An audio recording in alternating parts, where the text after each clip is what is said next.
I've never actually ranted into a camera before, so I have no idea how to do this. I am experimenting. I want to test my own mind and be able to expand the capacity of other people's minds. I enjoy YouTube. People create their content, put their faces out there. This is their reputation, this is who they are.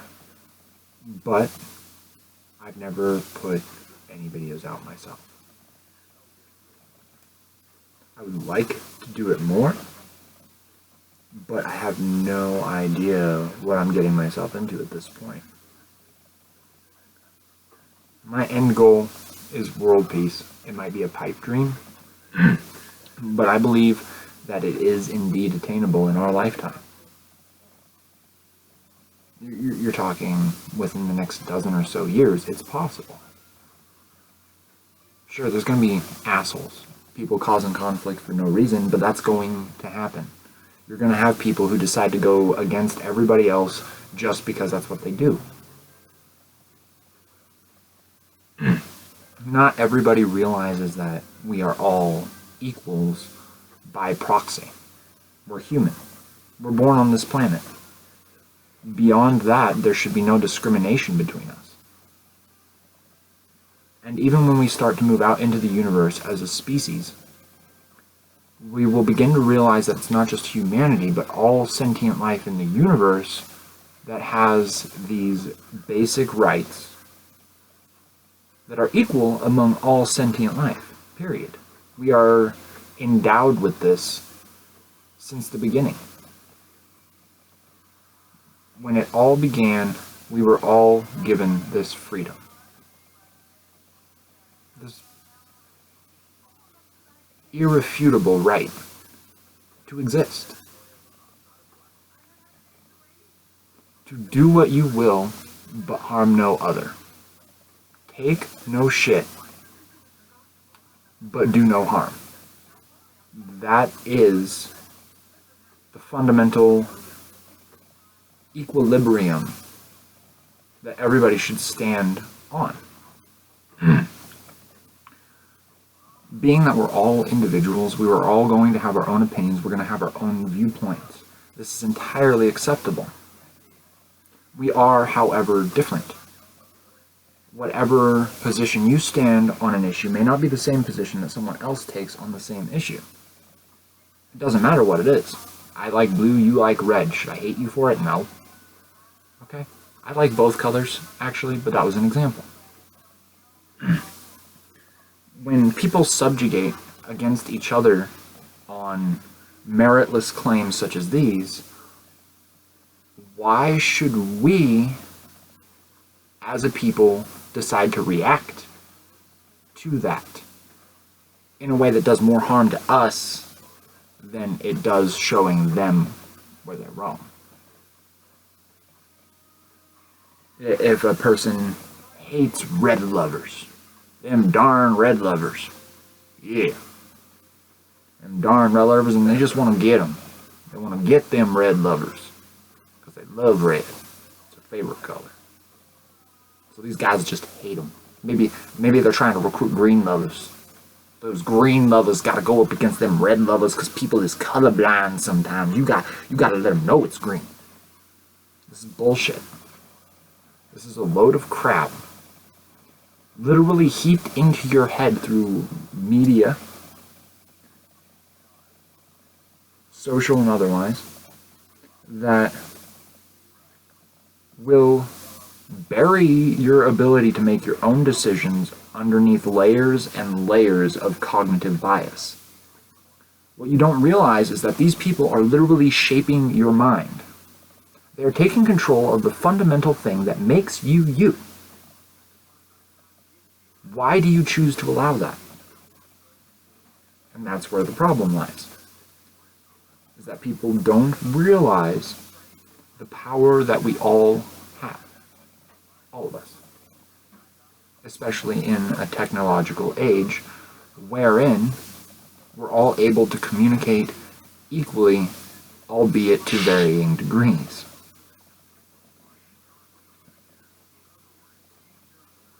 We're all individuals, and we all mutually inhabit this planet.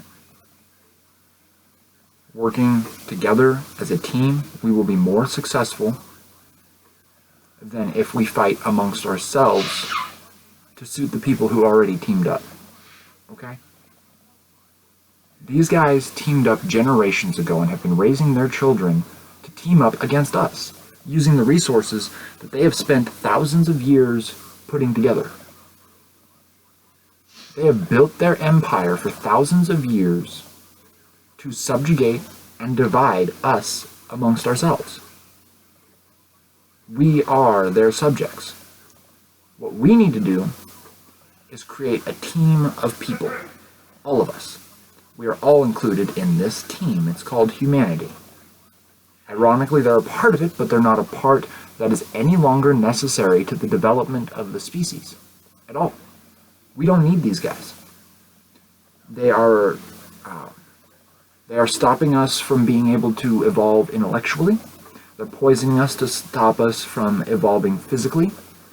The only kind of evolution that they find acceptable is a technological integration, which again is not necessary. Augmentation, one thing. You lose an arm in a car accident, a prosthetic limb is gonna change your life. You know, it's gonna return your life to what it was before. You're gonna have a prosthetic arm, but that's not a bad thing. Putting a chip in your head so you can read other people's minds, you don't need that. You can do that anyway. You just don't know it yet. Bobby, cheers.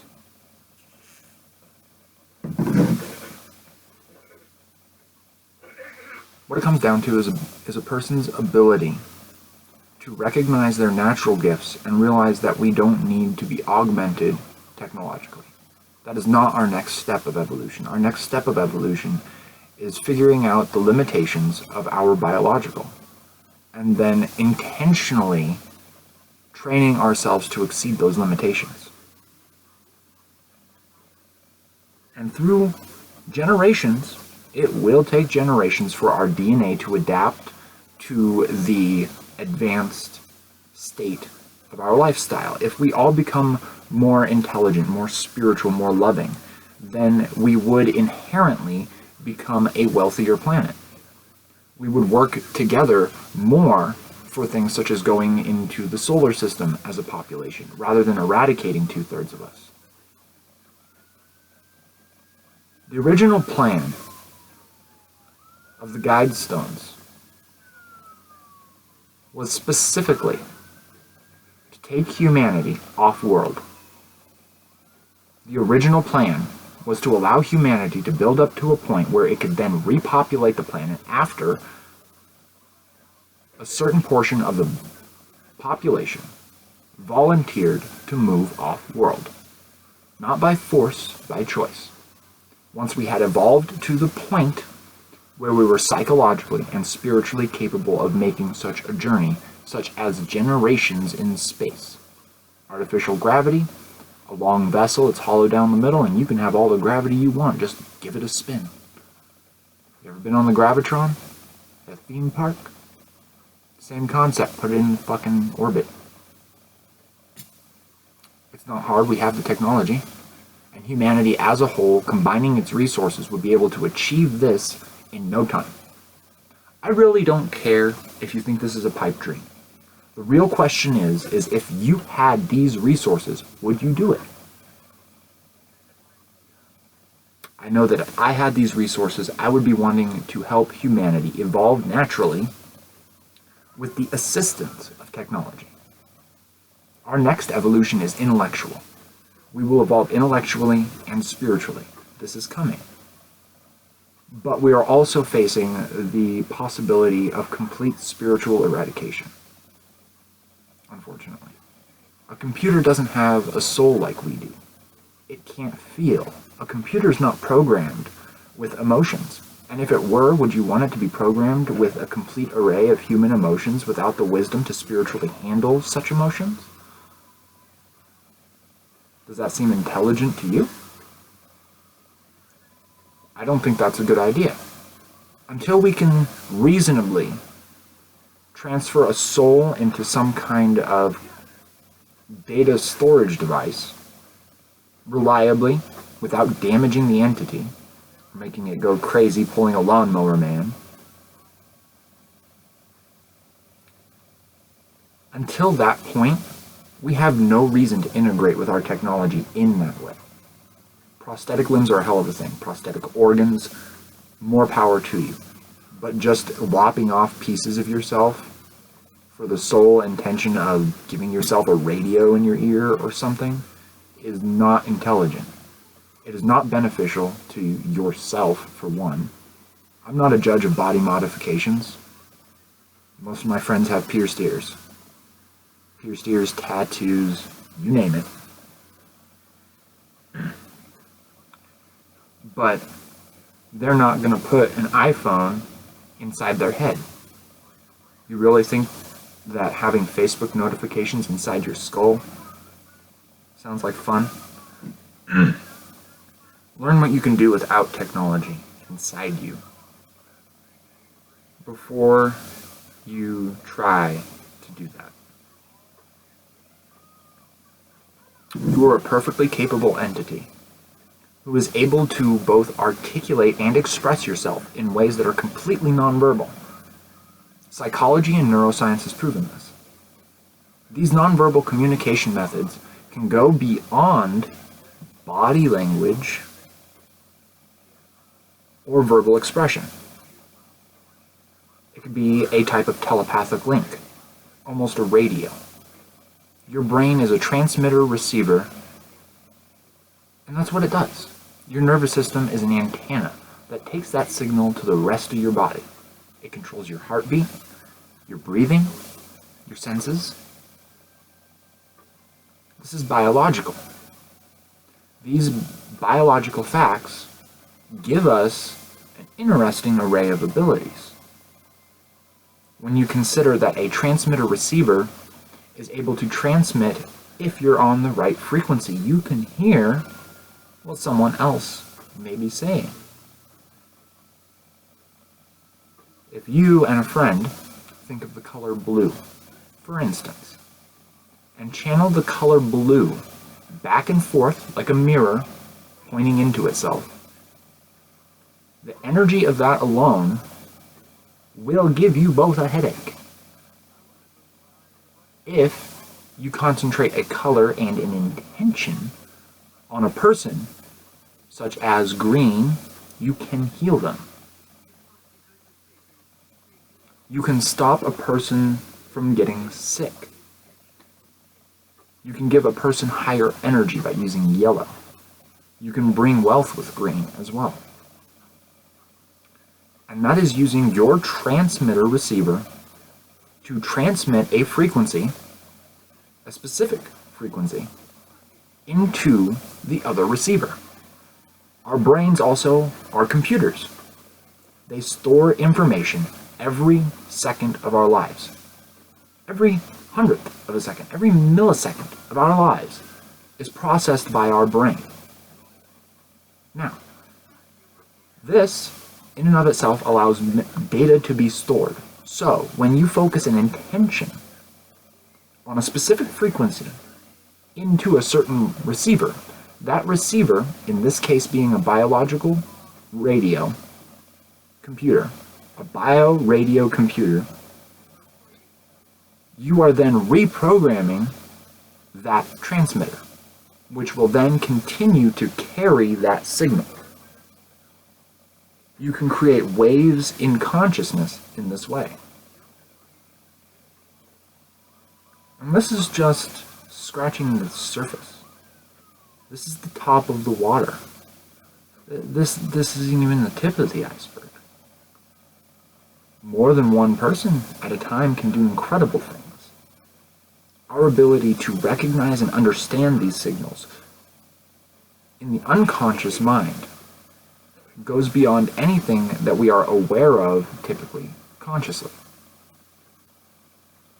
We are able to express our viewpoints and our opinions, but do we recognize when and when not those opinions are our own? How many people are capable of interfacing and communicating with their own unconscious mind. Most people don't, and don't realize that what they see on television or in the media, or scrolling through Facebook, or clicking random links on YouTube, or watching a friend pan through their kitchen and old products, how this is being programmed into your mind. How what you are seeing is being downloaded. A copy. A precise copy. And it may not be able to be accessed consciously all the time. However, the unified unconscious mind of all sentient life in the universe, particularly of humanity in this case, also stores a copy of your perspective of that information. You are able to control and influence your reality because the universal unconscious mind is the unconscious mind of the physical plane, as well as being the source of your own higher consciousness, which exists in unison with the universal unconscious. This is going from standard psychology and neuroscience into more of a parapsychology neuroscience. When you involve modern science with a spiritual aspect and understand that both have merit and both are perfectly explainable scientifically, you realize that what you are is what you create. How you choose to react to what someone else says about you is entirely your own decision. Whether you're conscious of that decision or not is irrelevant. What someone else decides to say about you says as much about them as your reaction to it. Don't get mad at stupid shit. You are a dirty little slut. Who cares? Words are words. They are expressing an opinion, a viewpoint that has no merit on you, lest it be true. And if it is, you're a slut. Whoop-de-doo. Who gives a shit? If there weren't sluts, then lonely men wouldn't get laid. What's your point? Okay? There has to be a balance. Everybody has their position on the world scale. My position? Right here. Talking to whoever's listening, wherever you are, if anybody at all. And I think at this point, that's the best part for me, is that nobody sees anything. There's nothing for you here.